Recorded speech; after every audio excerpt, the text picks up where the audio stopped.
In this video, you will be able to see why Excel formulas either fail or provide incorrect results when copied to other cells. There's one main reason for this behavior, and fortunately, there's an easy fix. Welcome to Z Excel. My name is Phil. Stick around, there are sure to be other goodies along the way. There are 4 different cell reference types in Excel: relative, absolute, and then special combinations, which we will refer to as mixed. Relative and absolute references behave differently when copied to other cells. Relative references change when a formula is copied. Absolute references remain constant no matter where they are copied. Let's explore some of these cell reference types as we work through some exercises. Here we have a small little invoice where we will calculate our price based on the quantity multiplied by the individual price, and we have 5 line items. We will copy our formula down to arrive at the results for each line. Next, let's calculate our freight. Equals, it's calculated on the price, and we multiply that by the freight rate, which is currently at 8%. Let's confirm that our formula is working as we update our freight rate to 10%. Sure enough, our freight updates on that line item. As before, we copy our formulas down, but this time we run into an error. There are some problems that we need to address. To better understand what's happening in the freight column, let's come back and we will very quickly re-enter the formula in the price column. The price column uses what's called the relative cell reference. This is the default behavior, and Excel looks at it like this. Relative to where I am, relative to the cell containing the formula, D7, I see that you have looked 1, 2, 3 to your left. We recognize that as A7. Let's multiply that by 1 cell to my left, which we recognize as C7. As we copy our formula down, we can double check. Relative to where I am now in D9, and I'm looking 3 cells to my left and 1 cell to my left. If we follow the same reasoning in the freight column, when we entered our formula, it worked in the first cell but not in the copied ones. When we entered a formula, it looked 1 cell to my left, which we know as D7, and multiplied by 2 cells above me. As I copy that formula down, 2 cells above me is no longer the cell I want. There are ways to repair the formula, but to make it simple, we're going to start again. This is an instance of where we need to use an absolute reference. Actually, a relative and an absolute both in the same formula. Our cell reference or cell formula begins with 1 cell to my left. And again, when I copy this formula down, D7 will become D8, will become D9, will become D10. I want this to keep changing. I want this to keep updating and looking in the current row, the row in which the formula is. So we will leave that formula as a relative multiplied by, I'm going to click on this cell, but this one I want, instead of it to always look 2 cells above me, which is what it was doing, I need to make it absolute. I need to lock it on that particular cell on E5. There's a special keyboard shortcut which we should all know, should all use, the function key F4. So I press F4, that will insert $signs. Now let's not confuse those with currency. That is simply code saying that E5 is an absolute reference. As I press enter and copy my formula down, it's working like it should. Let's confirm. Double click on one of these cells. It's looking 1 cell to my left, multiplied by absolutely always E5. One more, 1 to my left, multiplied by absolutely always E5. So now we've noticed both the relative reference and the absolute reference type. The extended price is simply going to be the sum of the 2 cells to my left. So the sum of the price and the freight. That should not be an absolute because, again, we want this to always continue looking to my left. So as I copy the formula down, it's a relative cell reference, copy it down, and it works as it should. The subtotal, we will simply sum those cells above me. I'm going to use a keyboard shortcut. Alt equals will quickly insert the sum, and it recognizes that there are some numbers above me. Press enter to accept those, and we move on to the tax. The tax is calculated on the subtotal multiplied by the cell containing the tax rate, again 10%. Now the question often comes up, does this need to be an absolute reference? Well, it doesn't need to be an absolute reference because we're not planning to copy this formula. If you remember, the first formula that we create always works. The problem is only noticed when we copy our formula down. And since we aren't planning to copy this one, we are good to leave this as a relative reference. And now we will do the total, which again is just the sum of the subtotal and the tax. Let's move on to some projected sales. We know the sales values for March, April, May, and we would set a sales target that we can increase these 105% of the original, 110%, and so on for the following period.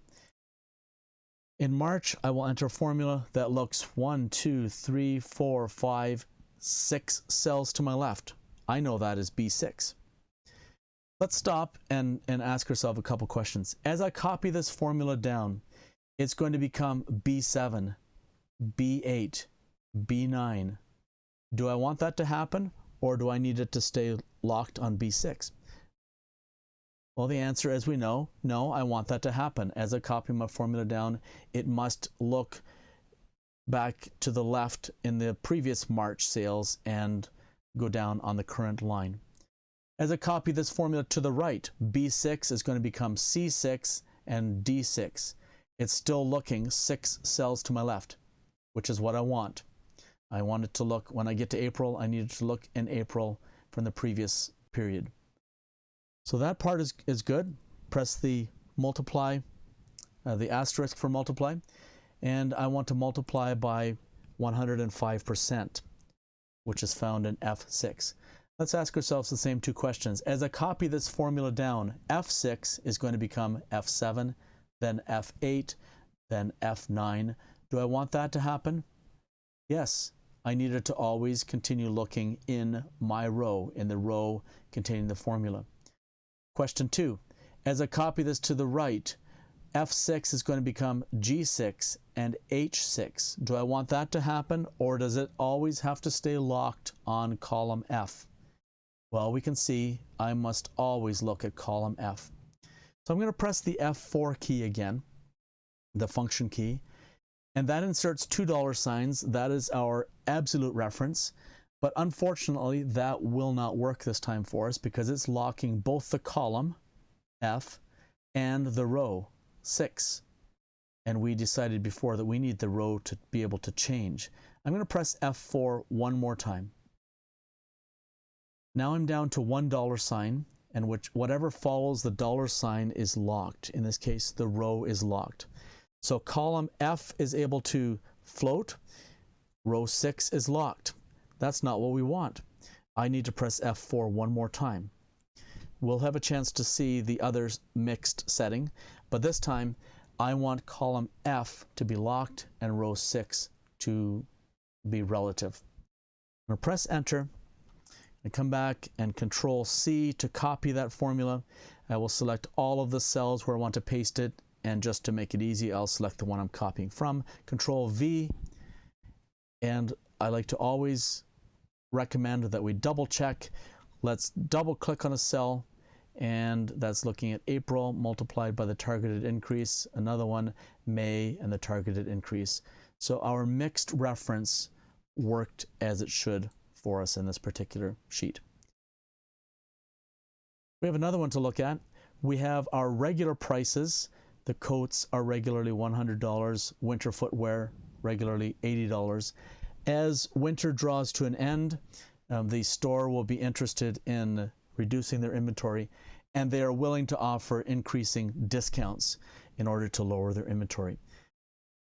We see that in March, they are willing to sell these at 80% of the regular price. In April, that is down to 70% of the regular price, and in May they are willing to reduce that to 60% of the regular price. Let's create a formula here. We will ask ourselves the same two questions, moving just a bit more quickly this time. We want to look at the regular price, and as we copy that down, we want it to continue looking in the current row, so we must allow the row to change. But as we copy this formula to the right, it must be locked. It has to stay locked on column B. Let's press F4. There's our absolute reference. That is too restrictive. It's not allowing either the row nor the column to change. F4 again is locking the row, and F4 one more time is locking the column in place, but the row is allowed to update. Multiplied by, let's click on this value up here.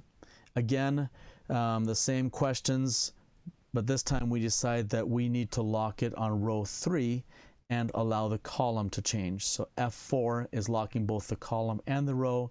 F4 again is locking the row this time, and the column C, is allowed to change, which is what we want. Press enter. Let's copy this formula and select our destination cells. Control V to paste them, and again double click. It is referencing the regular price and the May discount, or the discounted price. Now taking that one step further, and this one is very similar, except this time instead of having the percent of the regular price like we had on the previous sheet, this time we have the percentage of the discount, 20%, 30%, and 40%. So as we know, a 20% discount equals 80% of the regular price, and so on. So we will expect the same answers here, but we have different values that we're working with in row 3. Here's a special little way that we can do that. Equals, once again, click on this cell, press F4 until we have locked the column, multiplied by. Now, we don't have our 80%. We know that the remaining, after the discount has been removed, there's 80% remaining, but we don't have 80% anywhere on the spreadsheet. Well, we know that another way to write 20% would be 0.2. We know that another way to write 80% would be 0.8. And we know that another way to write 100% would be 1. So what we are going to do is, in brackets, we will say 1 minus 20%. So 1 minus 0.2 is 0.8, which is the factor that we want to use. Now we need to press F4 one time, 2 times has locked row 3, close the bracket and press enter. So 20% off this time, 20% off of $100 leaves $80. Copy, and let's paste these to the other cells for the same values, the same results as we had before. The difference being this time we have the percentage discount as opposed to the discounted amount. So very quickly, we'll put this all together as we work on a 12 times multiplication table. I'm going to introduce another little shortcut here. So select all of the cells this time. We haven't entered our formula yet, but we're going to do that in the active cell. So even though I have 144 cells selected, the active cell is B3. And I'm going to write my formula from the perspective of B3. Equals A3. We ask ourselves the same two questions again. Do I want the column to change? Do I want the row to change? This time we need to lock the column so that it always looks at column A. Press F4. That's locking both the column and the row. That's an example of an absolute reference, and that is not going to work here. F4 one more time is locking the row, but the column would change, and we've decided it's the column that needs to be locked. So I will press F4 one more time, and now we have locked column A, but the row is always going to be my row. Multiplied by B2, same two questions. Do we want to lock the row? Do we want to lock the column? This time we need to lock row 2. Let's press F4. That is our absolute reference. That is not going to work again. Press F4 again. There we have the column floating, but the row is locked. That's actually what we want, but there are times that we accidentally press F4 the incorrect amount of times, and now as you see, I've moved beyond what I want. Not to worry, just keep pressing F4 and you'll cycle back through. There's my absolute one more time, brings me to my mixed reference. So you can press F4 either 2 times or 6 times or 10 times. You'll get the same result. There's my formula. A3, and the A is not allowed to move, that's locked, multiplied by B2, and the 2, the row, is not allowed to change.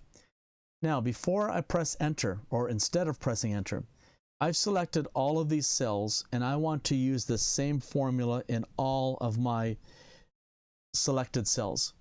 So I'm going to do that. Here's the shortcut we're watching for. I'm going to do that by going Control Enter. Control Enter will populate all of my selected cells with the same content. In this case, it's a formula. And because we used our F4, because we used our relative, absolute, and mixed references appropriately, we have an accurate 12 times multiplication table. Hopefully this will be helpful for you. The next time your copied formulas do not provide the expected results. F4 is your new friend and will allow you to cycle through the different reference types in Excel for the results that you expect.